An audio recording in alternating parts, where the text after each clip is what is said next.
Seigneur, ta parole est grande, elle demeure à jamais. Ta parole est infaillible, rien ne peut la supprimer. Bienvenue, chers téléspectateurs, je vous souhaite la bienvenue ainsi qu'à tous nos téléspectateurs dans le monde entier dans un nouvel épisode de notre émission quotidienne d'études toute la Bible dans laquelle nous présentons une étude de tous les livres de la Bible, de la Genèse à l'Apocalypse tous les jours du lundi au vendredi. Pendant 5 ans, nous présenterons une étude de tous les livres de la Genèse à l'Apocalypse. Si vous nous regardez pour la première fois et que vous souhaitez revenir aux épisodes, ils sont disponibles sur le site toutelabible.net. Il vous sera facile de les télécharger sur votre appareil, de vous créer une bibliothèque et de la partager avec les autres. Nous présentons la parole gratuitement à tout le monde. Dans notre étude du livre de l'Exode, nous sommes arrivés au chapitre 17. Après que le Seigneur ait nourri le peuple au chapitre 16, il leur a donné l'écaille d'abord, une seule fois, et leur a donné la manne tout au long de 40 ans. Aujourd'hui, nous allons rencontrer une nouvelle attitude du peuple quand il était pressé par la soif et il murmurait, et comment le Seigneur a remédié à la situation par l'intermédiaire d'un rocher frappé. Permettez-moi au début d'accueillir notre invité, le serviteur de Dieu, frère Youssef Riyad. Bienvenue, frère Merci, Youssef. frère Riyad. Bienvenue à nos invités aussi, soyez les bienvenus. Le chapitre 17 marque une étape importante dans l'histoire du peuple. Quelle est-elle? Elle se divise en fait en 2 parties. La première partie, frapper le rocher afin qu'ils boivent à un rocher spirituel qui les accompagnait, et il nous dit dans 1 Corinthiens 10 qu'il était une image et un symbole du Christ. La deuxième partie, après qu'ils aient bu l'eau, le premier ennemi du peuple de Dieu est apparu, qui est Amalek. Amalek dont Balaam a dit dans sa prophétie « Amalek est la première des nations, mais un jour il sera détruit ». Il veut dire par la première des nations, la première à être en hostilité contre le peuple de Dieu.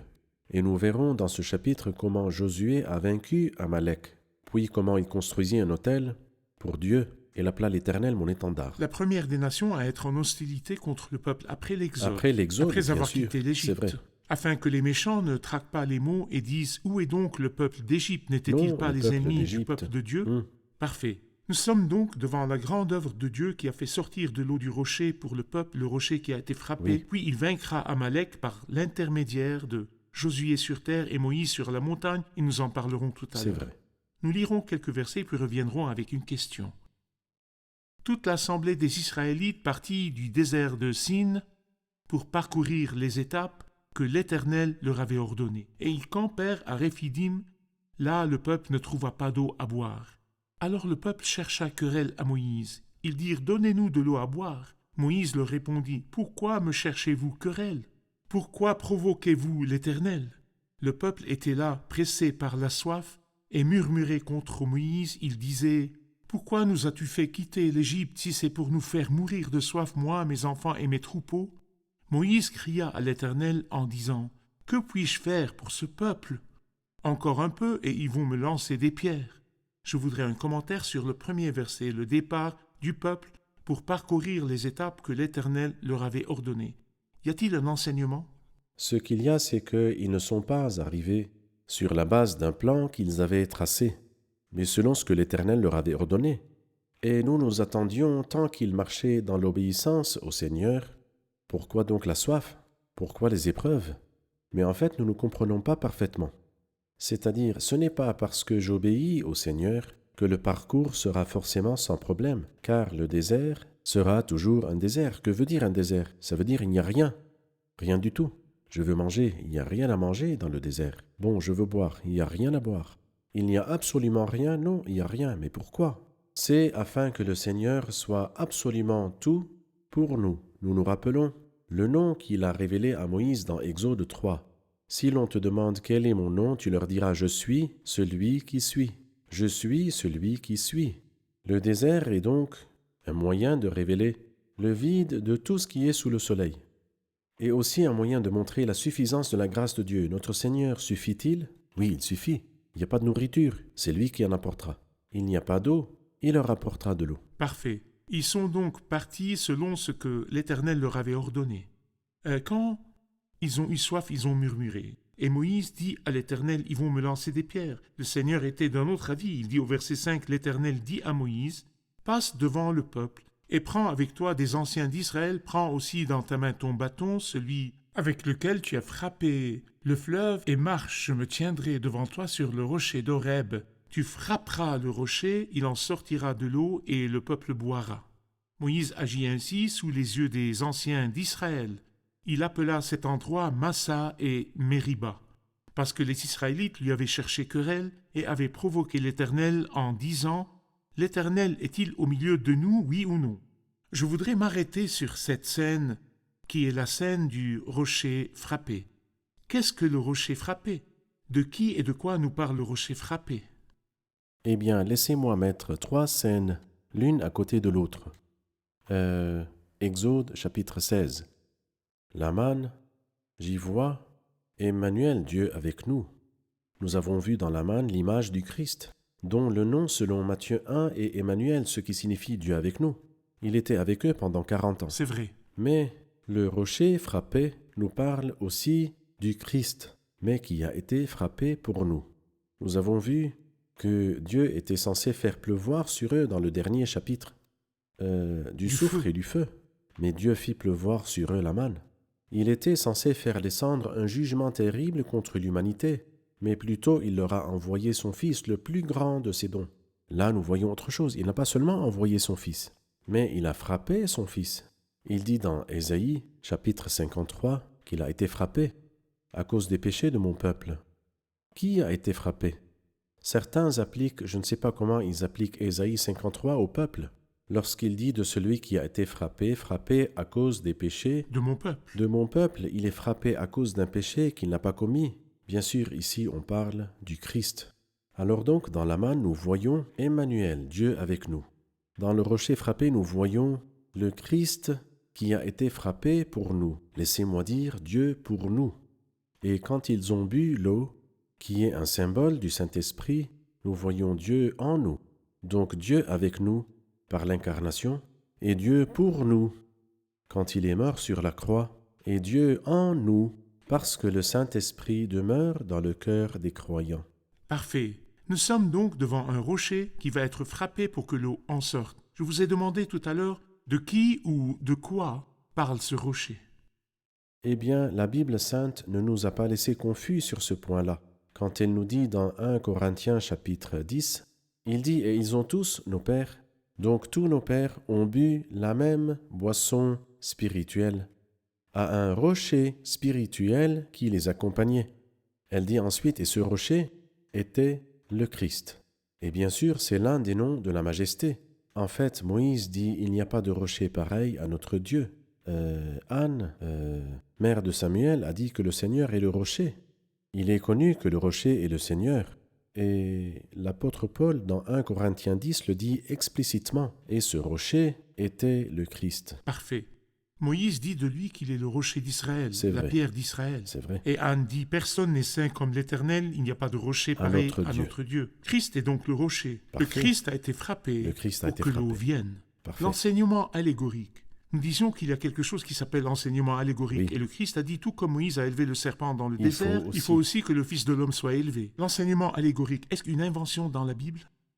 Quand vous lisez 1 Corinthiens chapitre 10 que nous venons de mentionner, quand vous lisez Jean chapitre 6 et chapitre 7, quand vous lisez Galates 4, il nous raconte explicitement l'histoire d'une famille. Un homme s'est marié et n'a pas eu d'enfant, puis il a épousé la servante.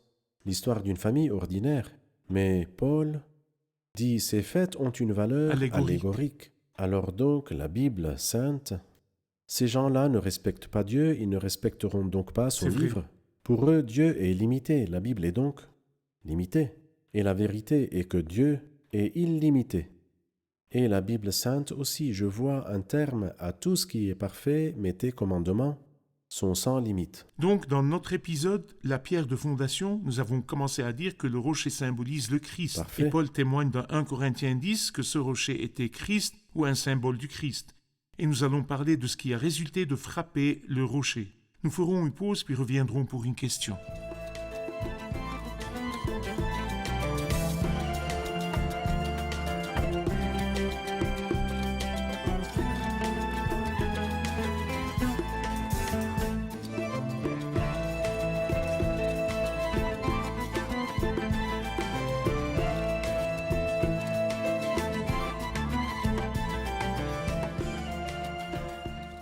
Nous avons appris que le rocher qui a été frappé symbolise le Christ frappé pour nous.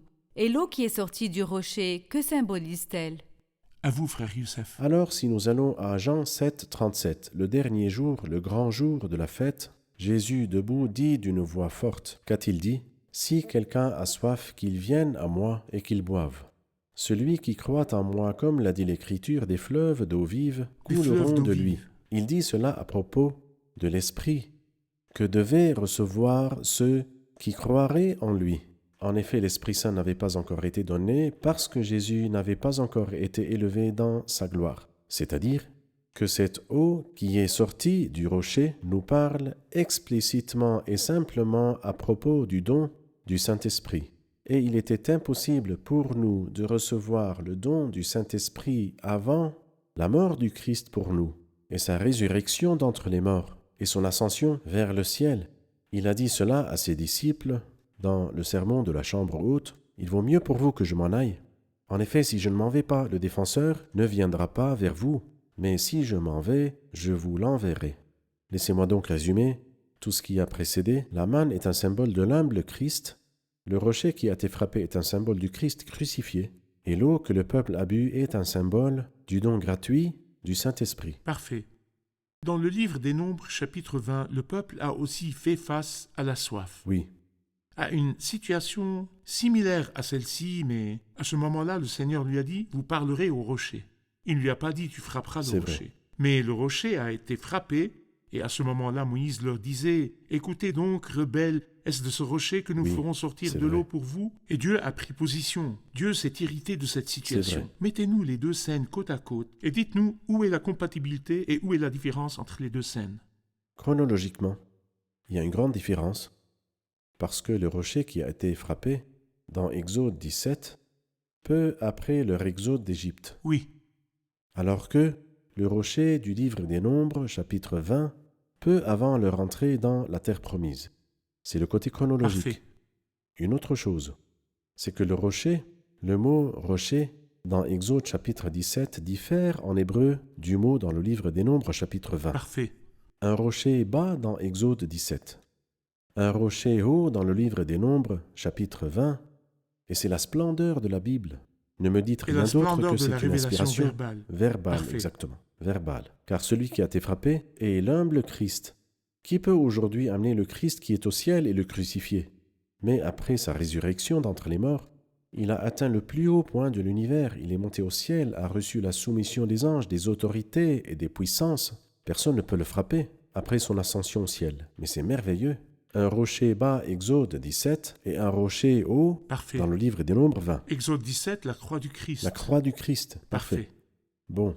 Et l'autre différence est que le bâton du livre de l'Exode est différent de celui des Nombres. Parfait. Le bâton de l'Exode, ton bâton, avec lequel tu as frappé le fleuve, le bâton de Moïse. Alors que prends le bâton qui se trouve devant l'Éternel, le bâton du sacerdoce, le bâton de Aaron, D'Aaron. le bâton qui avait fleuri, le bâton qui symbolise la résurrection d'entre les morts. Le bâton de jugement dans Exode 17, le bâton du sacerdoce dans Nombre chapitre 20. Et finalement, et cela va de soi pour ainsi dire, si l'on comprend ce qui s'est passé, ce qui va venir sera facile. C'est que le rocher qui est bas et pour lequel Moïse a pris son bâton de jugement, celui avec lequel il a frappé le fleuve, tu frapperas, mais tu frapperas qui? Nous nous attendions à ce que tu dises, tu frapperas ces anciens et ces Israélites, casse-leur la figure, ils le méritent. Mais chose étrange, tu frapperas le rocher, et ce rocher était le Christ sera frappé, parce que moi j'ai péché. C'est la splendeur. La splendeur, c'est l'Évangile. Mais que disons-nous quand nous prêchons? Disons-nous qu'une religion est mieux que l'autre? Non. Le Et nous Christ. disons que quelqu'un est mort à votre place pour vous sauver de la mort. Si vous le recevez, vous êtes sauvé. Alors que, dans le livre des Nombres, le Christ qui a été frappé une fois ne sera plus frappé. Donc vous parlerez au rocher. Le Christ qui est plus élevé que les cieux, je le prie, Je lui lui dis. parle. Mais quand Moïse a offensé le symbole, Dieu ne le lui a pas laissé passer, et l'a puni d'une punition sévère. Tu n'entreras pas dans la terre promise. Oui. Que dirais-je alors à ceux qui n'offensent pas le symbole, mais offensent celui qui est symbolisé, et qui disent qu'ils offrent le Christ en sacrifice une fois et l'autre, et sans aucune limite au nombre de fois où ils offrent le Christ en sacrifice? Que pourrais-je leur dire? Je ne sais pas. Et j'espère que le Seigneur ouvrira les yeux et les cœurs de la multitude avant qu'il ne Je soit trop voudrais que tard. vous disiez que le Christ est mort une fois pour toutes. Une fois pour toutes. Il a été frappé par l'épée de la justice divine sur la croix une fois pour toutes. Une fois pour Et que toutes. le sacrifice du Christ a été accompli une fois pour toutes. Et ce n'est pas vrai et ce n'est pas conforme aux Écritures de venir dire chaque semaine que j'offre le Christ en sacrifice sur l'autel encore une fois. Dieu l'a offert une fois pour toutes. 8 fois Mais dans l'épître aux Hébreux, il nous dit une fois pour toutes. Parfait. Une fois pour toutes. dire que le Christ est offert en sacrifice sur l'autel dans chaque prière et dans chaque discours est loin de la véracité de la C'est Bible, vrai. loin de la Bible. C'est vrai. Parfait. Après que le peuple ait bu l'eau, un ennemi est venu. Oui. C'est l'ennemi dont vous avez dit, comme l'a dit Balaam, la première des nations à être en hostilité contre le peuple C'est de vrai. Dieu. L'Exode dit au verset 8, les Amalécites vinrent combattre Israël à Réphidim. Alors Moïse dit à Josué, choisis-nous des hommes, sors et combat les Amalécites, demain je me tiendrai au sommet de la colline, le bâton de Dieu dans la main. Josué se conforma à ce que lui avait dit Moïse pour combattre les Amalécites. Quant à Moïse, Aaron et Hur, ils montèrent au sommet de la colline. Lorsque Moïse levait la main, Israël était le plus fort, et lorsqu'il baissait la main, Amalek était le plus fort. Comme les mains de Moïse devenaient lourdes de fatigue, ils prirent une pierre qu'ils placèrent sous lui, et il s'assit dessus. Aaron et Hur soutenaient ses mains, l'un d'un côté, l'autre de l'autre. Ainsi elles restèrent fermes jusqu'au coucher du soleil. Josué fut victorieux d'Amalek et de son peuple au tranchant de l'épée. Les Amalécites sont venus après que le rocher ait été frappé et le peuple ait bu l'eau. Qui est l'Amalek historique et que symbolise-t-il spirituellement? Les Amalécites historiques sont les petits-fils d'Ésaü. De Éliphaz, son fils, quand il a épousé Thimna, la concubine d'Éliphaz. Voilà les Amalécites. Les Amalécites étaient très hostiles au peuple de Dieu. C'est pourquoi nous lisons que les Oui. Amalécites sont la première des nations. Et le Seigneur ordonne qu'il y aura guerre de l'Éternel contre les Amalécites de génération en génération. Et aussi dans le livre du Deutéronome, dans le chapitre 25, il dit « Souviens-toi de ce que t'a fait Amalek sur le chemin de votre sortie de l'Égypte, la façon dont il est venu à ta rencontre sur ton parcours et est tombé par derrière sur toi, sur tous ceux qui se traînaient les derniers pendant que tu étais épuisé, sans aucune crainte de Dieu. Lorsque l'Éternel, ton Dieu, t'aura délivré de tous tes ennemis qui t'entourent et t'accordera du repos dans le pays qu'il te donne en héritage, tu effaceras le souvenir d'Amalek de dessous le ciel. » Et le peuple n'a pas fait cela. Il n'a pas effacé le souvenir d'Amalek. Et c'est pourquoi Amalek a failli effacer le souvenir d'Israël. Et je pense que nous nous rappelons Aman, fils d'Amédatha, l'Agagite, petit-fils d'Agag, roi d'Amalek, qui était à l'époque de Saül, qui était raté le roi selon le choix du peuple. Saül a épargné Agag et a épargné les meilleures brebis, 1 Samuel 15. Et Samuel était très irrité à ce sujet. Son petit-fils Haman est venu, et il a failli effacer Israël si ce n'était l'intervention de la grâce de Dieu. C'est donc l'Amalek historique. Quant à l'Amalek spirituel, Ésaïe symbolise la chair, et Amalek, le petit-fils d'Ésaü, symbolise les œuvres de la chair. Nous ne sommes pas du tout tenus de tuer la chair. Ce n'est pas notre mission. Mais nous sommes plutôt tenus de tuer les œuvres de la chair, c'est-à-dire Amalek. Juste une clarification pour le téléspectateur. Que signifie la chair? Est-ce la chair, le sang? La nature déchue est appelée la chair. Par exemple, dans Galates 5,16, « Car la chair convoite contre l'esprit, et l'esprit contre la chair. » Là, il parle du Saint-Esprit et de la nature déchue qui est en nous. Et il nous dit que la chair convoite. Donc là, il ne parle pas de la chair et du sang, car cette chair et ce sang sont comme une machine que j'utilise. Je l'utilise dans la production militaire ou bien dans la production agricole. Ils mettront en pièces leurs épées pour en faire des socs de charrues. Je peux utiliser mes yeux au service du péché ou bien au service du Seigneur.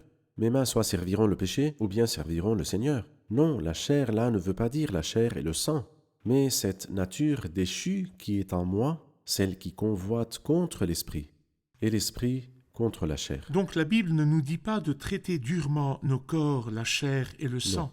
mais de prendre soin de nos C'est vrai. corps, et l'épuisement du corps n'est pas agréable à Non. Dieu, mais je traite durement mon corps et je le discipline et lutte contre la chair, est une chose qui nécessite de veiller et de combattre l'ennemi qui se tapit en nous, qui est l'être déchu, la nature déchue, héritée d'Adam.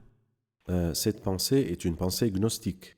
Et l'apôtre Paul s'y est opposé dans Colossiens chapitre 2 quand il a dit l'humilité et le mépris du corps. Parfait. Le mépris du corps vous déplaît-il donc? Il dit que ça n'a aucune valeur et ne sert qu'à la satisfaction personnelle. Parfait. Non, ça n'a aucune valeur spirituelle, mais il enfle la chair, même si je méprise le corps, la chair et le sang. Et la chair qui est en moi, la nature déchue, rebondit. Comment la chair sera-t-elle vaincue? C'est ce que nous allons apprendre. Nous ferons une pause puis reviendrons pour une question. Mais nous ne laisserons pas l'épisode avant d'avoir répondu à cette question. Comment la chair Amen. sera-t-elle vaincue? Comment vaincre la chair, Ou la plutôt nature les œuvres déchue, de la chair. les œuvres de la chair? Parfait. Nous ferons une pause puis reviendrons pour prendre une question.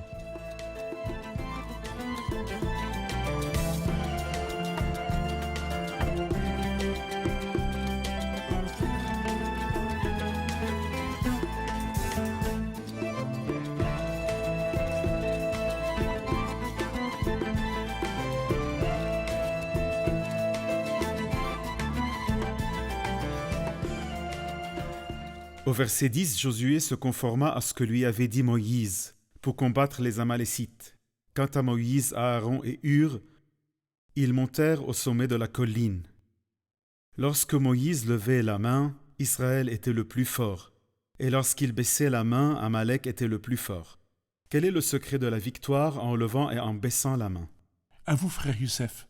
En fait, j'y vois un enseignement merveilleux, distingué. Un enseignement lié à la parole de Dieu, qui est sans limite. J'ai ici deux applications. L'angle où je l'applique sur moi comme individu et l'angle qui représente ou concerne le peuple de Dieu d'une façon générale. Concernant le peuple de Dieu en général, Josué, nous l'évoquons ici pour la première fois après que le peuple ait bu de l'eau du rocher qui a été frappé.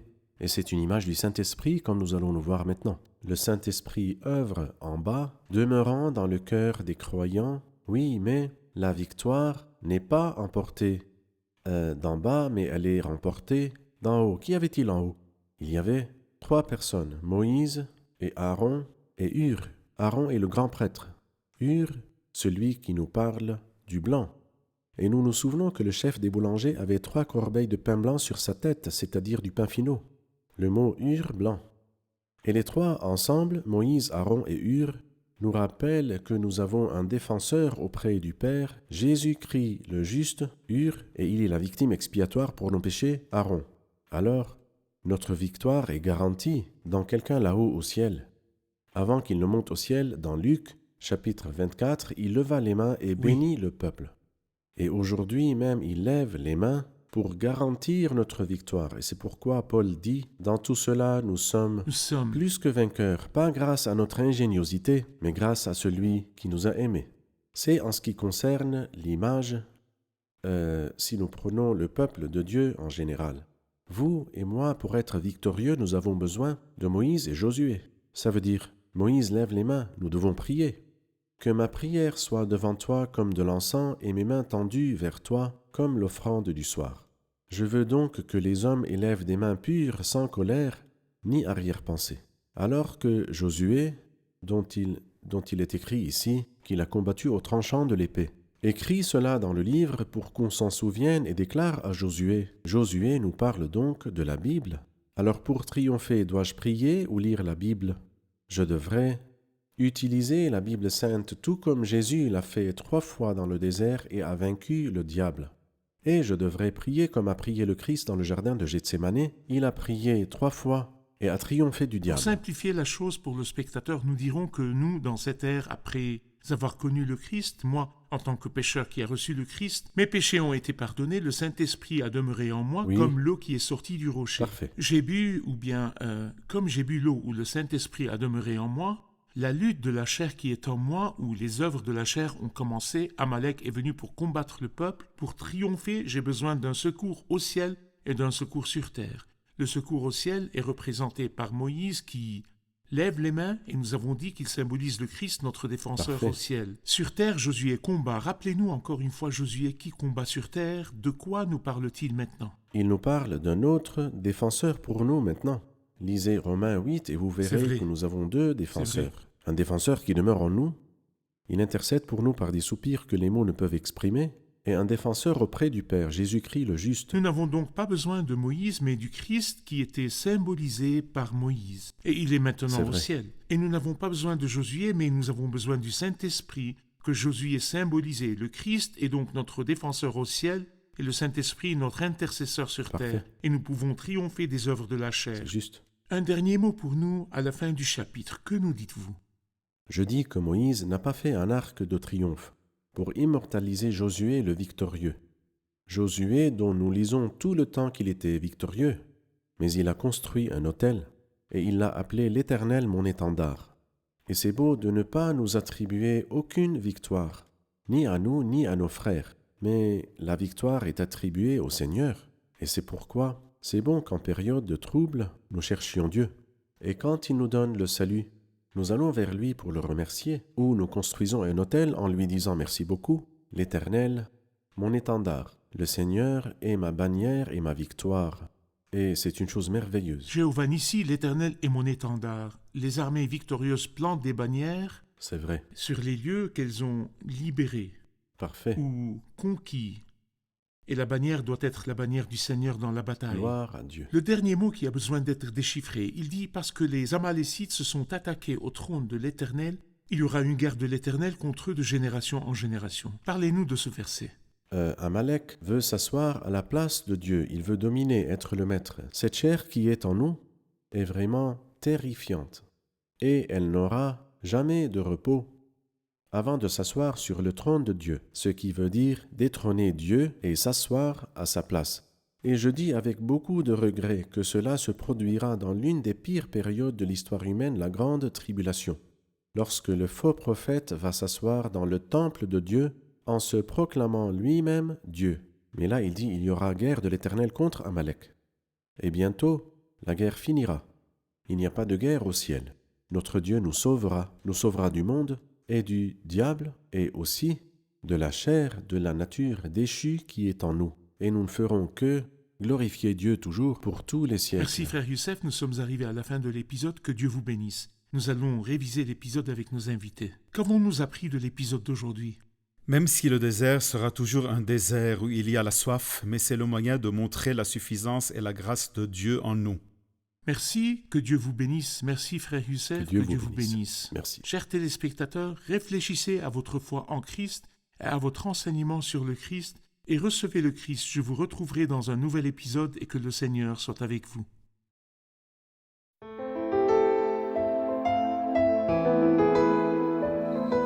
Seigneur, ta parole est grande, elle demeure à jamais.